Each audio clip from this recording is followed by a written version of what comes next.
로 이기고 있습니다. 한국은 일본의 가정에 대기업급 보너스를 주기도 했습니다. 현재 일본에서는 정부의 수출 규제에 대해서 거의 울부짖는 수준으로 통탄을 금치 못하고 있습니다. 규제 처음부터 주요 경제 매체에서는 비판을 해왔는데 이제 한 달여가 지난 지금에는 다방면의 전문가들이 일본의 현재 모습에 대해서 신랄한 비판을 가합니다. 연합뉴스가 인용한 마이니치 신문은 일본 규제 강화는 국익 없는 스트레스 해소라는 글을 통해 아베 지지율이 올라간 것과 같은 일시적인 스트레스 해소 외에는 모두 국익이 해가 된다고 말합니다. 점점 일본의 정재계의 비판의 강도가 올라가고 있는데요. 역시 핵심은 한국이 일본에 엄청난 금액을 퍼주고 있었다는 사실을 빼앗긴 데 대한 안타까움입니다. 한국을 통해 여행 수지로만 작년에 5조 원 가까이 벌어서 역대 최고였다는 것을 강조합니다. 어떻게 보면 동일본 대지진과 방사능 이슈로 인해서 관광업은 더 이상 가망 없다며 대부분 외국인 대상으로 사업을 하던 업자들은 모두 짐을 싸던 상황이었습니다만 갑자기 일본 지방 전역에 비행 노선을 개척해주고 일본 여행 붐이 일면서 한국이 구사일생의 기회를 만들어준 것입니다. 물론 이렇게 기회를 잡을 수 있었던 것은 일본 정부의 관광 드라이브 정책과 일본 자체가 여행 인프라가 탄탄하기 때문에 어느 정도 준비된 상태였다고 할 수 있습니다. 그런데 마이니치의 글을 기고한 모타니 고스케 일본 종합연구소 수석연구원은 알량한 지지율 때문에 일본 정부는 혐한을 부추기고 놀랍게도 기업과 무역을 제물로 내놓았다는 취지의 말을 합니다. 그 와중에 한국인들은 일본 정치 세력과 혐한에 동조하는 그들에게 충격을 받고 이제는 모든 일본과 관련된 소비를 끊게 되어 앞으로 여행 부분에서만 매년 수천억 엔, 수조 원의 손실이 날 것이라고 예상된다는 것입니다. 실제 대마도 같은 경우 2018년 매우 작은 섬임에도 불구하고 한국인들이 소비한 금액은 1천억 원에 달하고 있습니다. 국내 네티즌들은 우스갯소리로 대마도 인구가 3만 명 정도임을 감안해봤을 때 매우 단순하게 계산해봐도 1인당 300만 원씩 4인 가족이면 1200만 원씩 1년에 한국 사람이 도와준 꼴이라며 한 가정에 매년 대기업급 보너스를 지급해주고 있었다고 말합니다. 한편 유니클로는 한국에서 4년 연속 단일 패션 브랜드로는 유일하게 1조 원 매출을 넘기는 전무후무한 기록을 남겼고 아사히 맥주는 방사능 파동은 아랑곳하지 않고 한국 시장 맥주 1위를 보수했습니다. 한국 자동차는 20대도 일본에서 안 팔렸지만 일본의 자동차는 작년 4만 대가량 팔리며 20% 이상의 성장률로 한국 시장에서 매우 잘 나가고 있었습니다. 이렇게 일본은 한국에 특히 2000년대 들어서 매년 20조 원 이상의 무역수지 흑자를 보고 있었고 일본에 있어서 매우 큰 고객이라고 할 수 있는 것입니다. 이 정도면 감사하다며 절을 해도 모자랄 판인데 일본에서는 혐한 시위가 하루가 멀다 하고 벌어지고 정치인들은 연일 독도와 위안부 망언을 서슴지 않고 있습니다.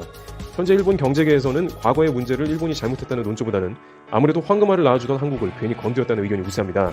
그러나 수많은 전세계 학자들은 경제 해결 문제 이전에 일본이 과거사 문제를 제대로 해결 못하면 앞으로 양국 관계는 좋아지기 어렵다는 반응을 보이고 있습니다. 현재 일본의 백색 국가 재회가 열흘 앞으로 다가오는데 일본의 일부 반도체 관련 혹은 피해가 큰 업계에서는 지금이라도 아베가 돌이켜 수출 규제를 해제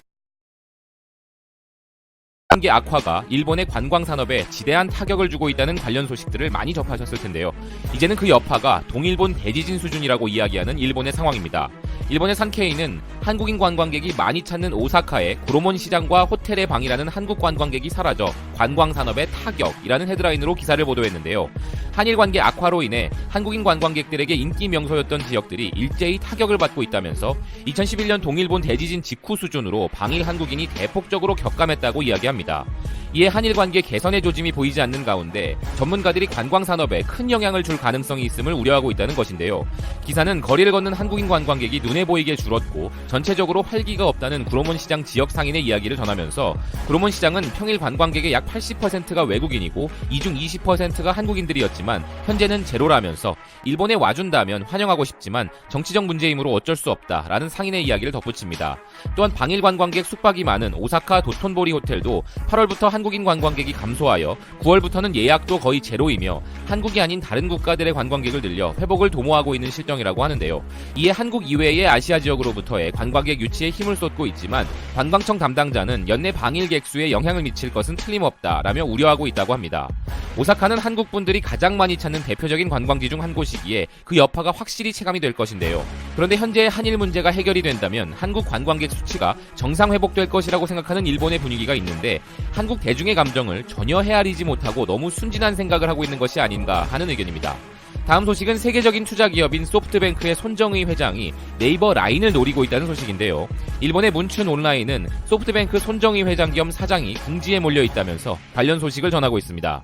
손 회장이 조성한 10조엔의 비전 펀드가 투자하는 공유 사무실 관련 기업인 위워크가 기업 공개를 연기하고 골드만삭스가 펀드에 대한 신용 공여 일부를 인상 검토에 들어갔기 때문이라고 하는데요.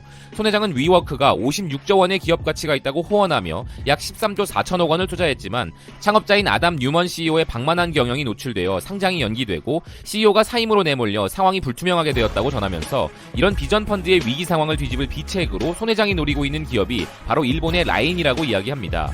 일본 국민 중 약 8천만 명의 사용자를 보유하고 있고 85%가 매일 사용하고 있는 일본 라인은 시가총액 약 10조 4천억 원 미만으로 이에 프리미엄을 부여해도 충분히 인수 사정권에 들어간다는 것인데요.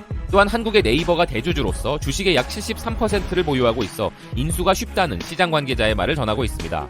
그 인수 중개역으로 보여지는 곳은 소프트뱅크와 일본 라인의 주거래 은행인 미즈호 파이낸셜 그룹으로서 소프트뱅크에서 얻는 수수료는 한 해에 수백억 엔에 달하고 일본 라인과도 공동사업으로 라인뱅크를 설립하여 내년에 개업하는 것을 목표로 하고 있기에 중개자 역할을 할 것이라고 이코노미스트를 인용하여 보도했습니다. 또한 기사는 소프트뱅크가 일본 라인을 인수하면 그룹 가치가 비약적으로 높아지게 되고 일본 야후, 쇼핑몰 조조타운의 일본 라인까지 더해지면 아마존에 대항할 수 있게 된다는 관계자들의 이야기를 전하고 있습니다. 이런 소프트뱅크의 일본 라인 인수 루머에 대해서 대주주인 네이버가 어떤 입장인지는 알 수 없지만 소프트뱅크가 현재 위기 탈출이 간절한 상황이라면 그 가치는 현존 가치보다 더 높아야 할 것이라는 의견입니다. 다음 소식은 한일 간 무역 문제에 대해 세계가 걱정해야 한다는 미국 타임지의 이야기입니다. 타임지는 미중 무역 전쟁은 세계 경제에 가장 큰 피해를 주고 있지만 앞으로 더 큰 문제가 닥칠 것을 알리고 있는 것은 바로 한국과 일본 사이의 무역 문제라고 이야기했는데요.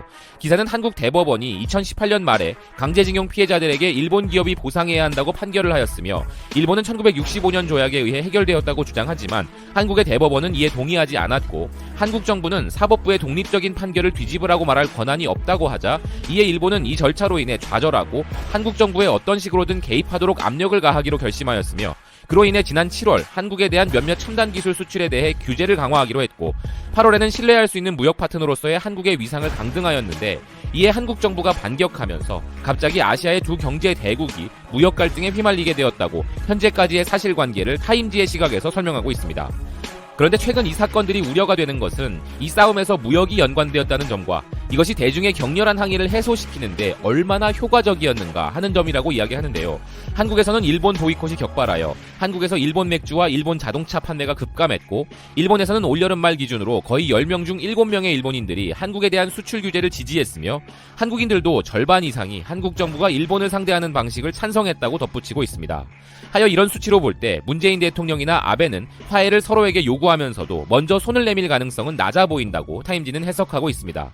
미국도 이 문제에 대해 많은 말을 할 수 없는 것은 결국 미국과 중국이 무역 분쟁을 벌이기로 한 것이 미국의 결정이었고 멕시코에게 관세 인상을 가지고 위협한 것은 말할 것도 없으며 8월 프랑스의 마크롱 대통령도 아마존 화재와 관련해 브라질과 EU의 무역 협정에 반대하겠다고 위협한 점을 들면서 이렇게 미국이 무역을 국가 외교 무기로 허용하게 되는 선례를 만들었기 때문이라고 이야기합니다. 미국이 글로벌 리더로서의 역할과 분쟁을 중재하는 역할을 그만하기로 결정함에 따라 세계는 경제와 무역을 괴롭히는 국가들 사이에서 더 많은 고충을 겪게 될 것이라는 주장을 하고 있습니다. 타임지 기사의 요지는 이미 벌어진 미중 무역 전쟁과 비슷한 사례들이 들불처럼 번지고 있는 것이 우려된다는 의미에서 지금 당장의 미중 무역 전쟁보다 앞으로 더 걱정해야 할 사태가 바로 한일 무역 분쟁의 시작이라는 것인데요. 트럼프가 하고 있는 무역의 무기화를 아베가 따라하고 있으며 이제는 프랑스 대통령마저 하고 있으니 그것은 정말 세계가 우려할 점이라는 타임지의 의견이었습니다. 이 기사의 내용의 핵심은 아니지만 미국이 왜 한일 갈등을 중재하지 않는가 하는 수많은 질문에 대해서도 이 기사가 답변을 한 것이라 생각이 되는데요. 결국 미국은 현재 가장 주도적으로 전 세계를 상대로 무역을 무기화하고 있는 국가이기 때문에 한일 갈등에 대해 한미일 관계를 감안하여 아무리 중재를 하고 싶어도 중재할 명분이 성립되지 않는다는 것이 그 이유는 아닐까 하는 의견입니다. 오늘의 마지막 소식은 한국이 러시아와 급격히 우호적인 관계가 되고 있는 상황을 그대로 지켜보기만 하면 안 된다는 일본 언론의 주장입니다. 일본의 JB 프레스는 한국이 일본의 수출 우대 국가에서 제외된 이후부터 러시아에 빠르게 접근하고 있다고 보도했습니다.